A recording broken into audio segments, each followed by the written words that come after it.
मांगाचा आहे का महारा मांगाचा आहे?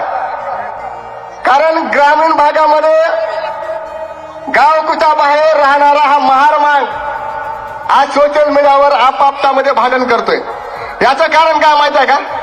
लातूरमध्ये एक मोर्चा झाला आणि त्या मोर्चामधून या मनुवादी पिल्लावळांच्या बुडाला जी मिरची लागली की त्यांनी अख्ख्या महाराष्ट्रामध्ये उठवलं की लातूरचा मोर्चा हा आरक्षणाच्या विरोधातला नसून हा मातंग समाजातला विरोधातला हा मोर्चा होता. परंतु मी त्यांना या ठिकाणी एक गोष्ट सांगतोय की तुमच्यामध्ये असे काही बांडगुळ पैदा झालेत ज्यांच्यासाठी आमच्या समाजामध्ये दादासाहेब शेळके, राजू थेटे सारखे माणसं बाहेर यावं लागलेत. शेळके काय आजचे कार्यकर्ते नाहीत, त्यांनी सुद्धा अनेक वर्षापासून मातंग समाजासाठी संघर्ष केलेला आहे. मातंग समाजाला न्याय मिळवून देण्याचं काम त्या ठिकाणी त्यांनी केलेलं आहे. परंतु आरक्षणाच्या आडून जर आमच्या जातीला, आमच्या धर्माला आणि आमचे उद्धारकर्ते डॉक्टर बाबासाहेब आंबेडकरांना जर बोर्ड दाखवत असाल तर तुम्हाला सुद्धा त्याच पद्धतीने तुमची लायकी दाखवल्याशिवाय हा आंबेडकर समाज सुद्धा शांत बसणार नाही. दलित वस्ती म्हणजे काय माहित आहे का?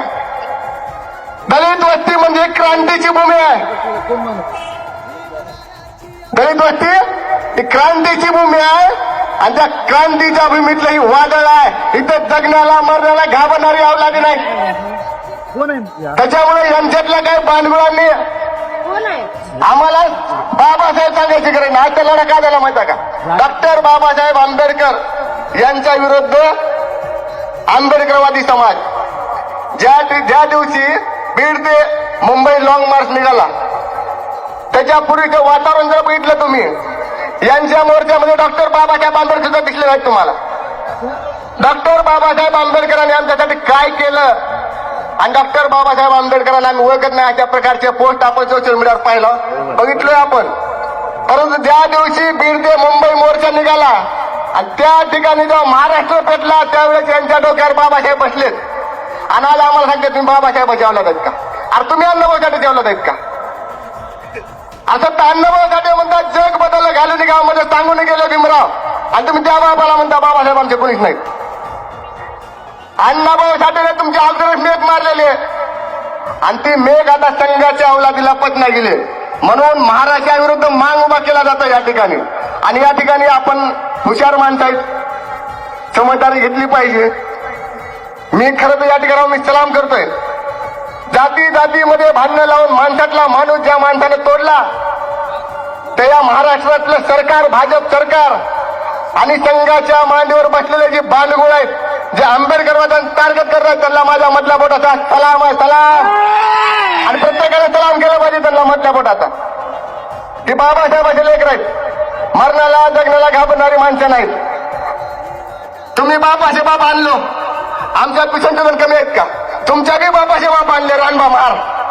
आजपर्यंत रानबा महार नव्हता पण रानबा महार आणलं की. त्याच्यामुळे आम्हाला खेटायचा प्रयत्न तर तुम्ही जाऊच नका.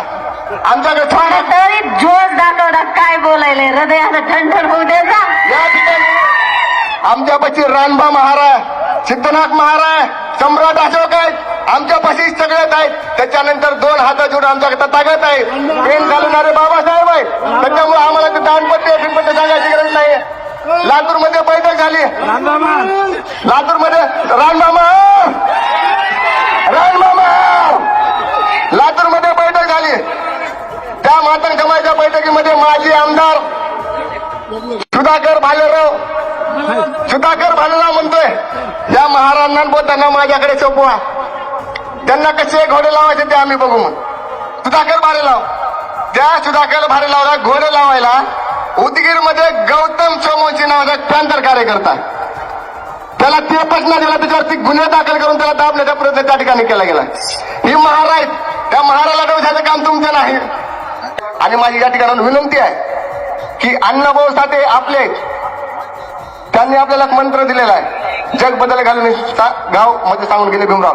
त्याच्यामुळे अण्णाभाऊ साठे असतील, लहुजी वस्ताद असतील, कुठलाही महापुरुष असेल, महापुरुषावर टीका टिप्पणी न करता त्यांची अवकाश करा, लायकी काय करत करा, परंतु याच्यामध्ये महापुरुषांना घेऊ नका.